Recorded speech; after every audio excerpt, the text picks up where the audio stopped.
안녕하십니까, 박병입니다.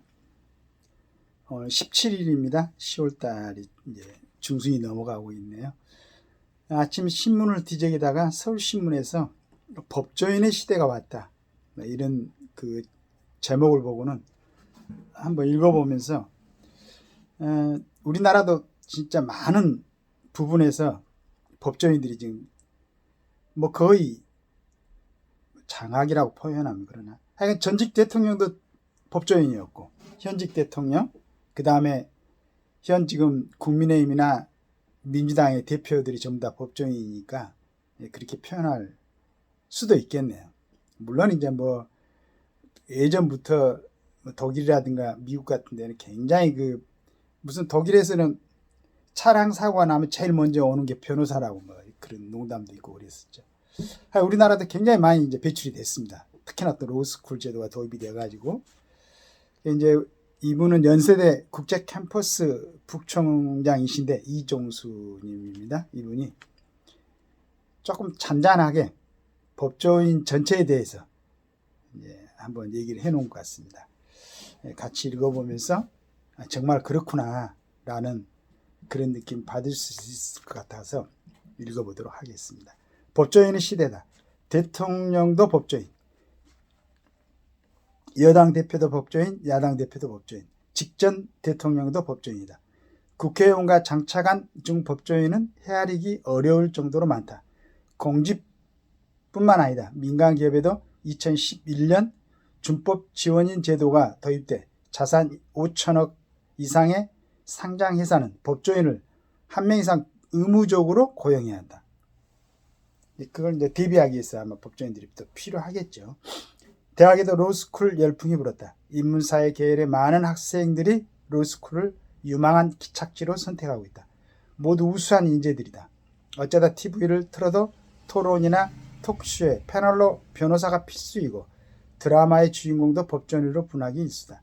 높은 시청률을 올렸던 그 파트너의 창경 변호사는 오대규 변호사의 음모를 이기고 승소했는지 궁금하다. 사회과학을 연구한 나는 법적 시각에서 연구하는 것이 어떤 중요성을 갖는지 깨달은 경험이 있다. 미국의 인사관리처를 방문하러 가는 길에 아메리칸 대학의 로젠블룸 교수를 만나러 간 적이 있다. 그는 행정학 분야에서의 대가로 인정받는 연구자이다. 약속 시간에 10여 분 늦게 온 그는 자전거를 타고 땀에 범벅이 된 채 미안하다는 말을 하며 연구실로 나를 안내했다. 연구실에 앉은 그는 자신이 집필한 책을 보여주며 핵심 내용을 설명하기 시작했다.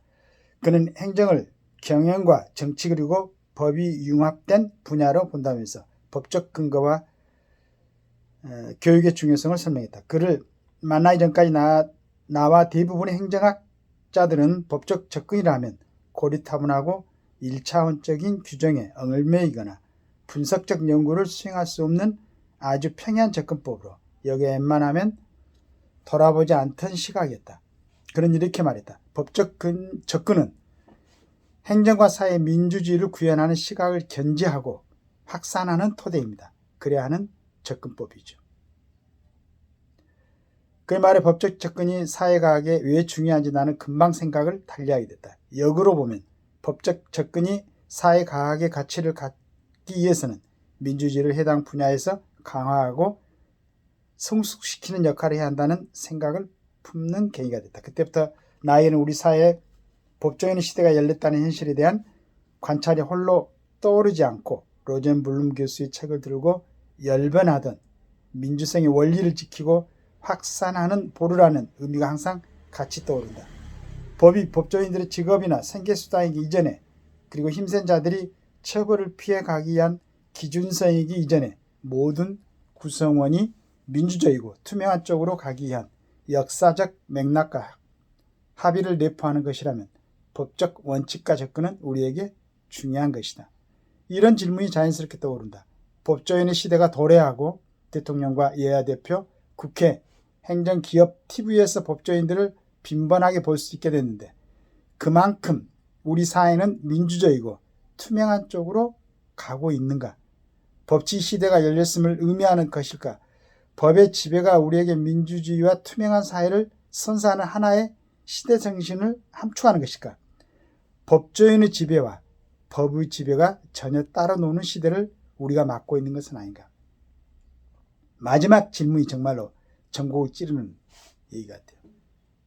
법조인의 지배와 법의 지배가, 법조인의 지배라고 하면은 당연히 법의 지배가 근간이 돼야 되는데, 그게 과연 우리가 그런 모습을 보고 있는가, 이런 의문을 던지는 거죠. 즉 말해서 법조인들이 법을 그걸로 근간으로 해서 사회에 진출했는데도 불구하고 사회 여러 분야에서 법의 원리가 지켜지는 모습을 보이지 않는다는 얘기가. 이분도 아마 이제 그렇게 표현하고 싶었던 것 같아요. 법조인들이 법을 지키지 않고 있다. 그걸 이분은 이제 학자이기 때문에 굉장히 부드럽게 이렇게 원칙론론에서 주변까지만 이렇게 접근하는, 안타깝지만 현실에서는 크고 작은 부패 사건이나 정치 갈등에 법조인이 연루된 모습을 자주 보게 된다. 대장동 사건이나 대법관 매수 의혹은 법조인의 실제 타락이 어디까지 갔는지 그 끝을 보여주기 직전이다. 법조인이 이끄는 여야와 국회는 국민의 상황과 동떨어진 야당 대표의 방탄과 여당의 영부인 방탄이 맞부딪히며 민생과 국가 발전 이슈들이 진지한 담론의 장에 끼어들 틈새도 없다. 지금 우리나라의 지금 정치 현실을 그대로 지금 적어 놓은 겁니다. 우리 국민들하고는 전혀 해당 사항이 없는 그런 방탄의 어떤 국회를 갖다 열어놓고 국민들 민생은 뒷전에 있는 이런 참 무지한 모습. 어떻게 보면은 가장 우리 사회를 구성하고 있는 객관적인 상식적인 그 중에서 꼭 법으로 규제할 필요가 있는 부분을 법으로 만들었다고. 우리 이제 법학을 공부할 때 그게 아주 가장 근간이죠. 법은 최소한의 도덕이다. 그런데 사회 계층의 상층 구조를 형성하고 있는 사람들은 법보다는 도덕적인 삶이 우선이 돼야 되겠죠. 그리고 이제 우리 같은 서민들은 법의 굴레를 벗어나지 않게 조심스럽게 살아가야 되는 거고. 그런데 사회 상층이 구성하고 있는 사람들이 도덕은 말할 것도 없고 자기들이 만들어 놓은 그 법, 그걸 갖다가 본인들은 해당되지 않는 치외법권적인 그런 상황을 만들어 놓고 정치를 하다 보니까 우리 이종수 연세대 국제캠퍼스 부총장님께서 하는 얘기처럼 법조인들 시대인데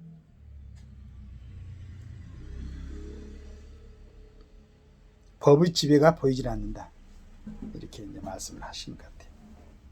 우리는 법조인들에게 기대하는 바가 크다. 법조인들이 정치와 행정, 경제 그리고 방송과 연예까지 대거 주도하는 시대에 그들은 우리 사회의 민주주의의 투명성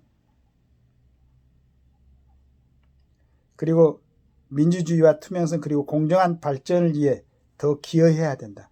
법치가 뜻하는 본래의 의미에 우리가 더 가까이 갈 수 있도록 법조인들이 누구보다 적극적으로 활약하기를 기대한다. 활약 모범을 보여야지. 첫째, 변혁과 로스쿨은 그런 각도에서 개선점을 찾아볼 때다. 로스쿨을 졸업하고 변호사 자격증을 취득하면은 법적인 어떤 이해력, 암기력이라든가 이런 건 뭐 돼 있겠죠. 근데 그걸 현실적으로 각 분야에 적용하는 데에서 과연 어떤 생각을 가지고 그걸 적용을 하려고 하는가. 지금 이분이 얘기한 것처럼 우리 편의 방탄을 이용해서인가, 내 이익을 위해서인가, 그렇지 않으면은 국가 국민을 위해서인가. 그 기준이겠죠. 지금 어떻게 생각하면 그 분야에 대해서 모르는 게 아닌 것 같아요. 대학에서 로스쿨에서 강의했던 사람, 그 다음에 뭐 민변에서 열심히 활동했던 변호사들, 그 사람들이 그걸 모르겠어요. 다 알고 있지. 그런데 정치라는 이 마당에 들어와 가지고 그 다음에 자기 쪽 자기 당 이걸 하다 보니까 기아인 그 사람들이 갖고 있던 그 법적인 논리 자체가 스스로 훼손시키는 그런 모습을 보이고 있지 않을까 하는 생각을 같이 하면서 조금 더 이분 말씀대로 민주주의와 투명성에 법조인들이 기하기를 기대합니다. 감사합니다.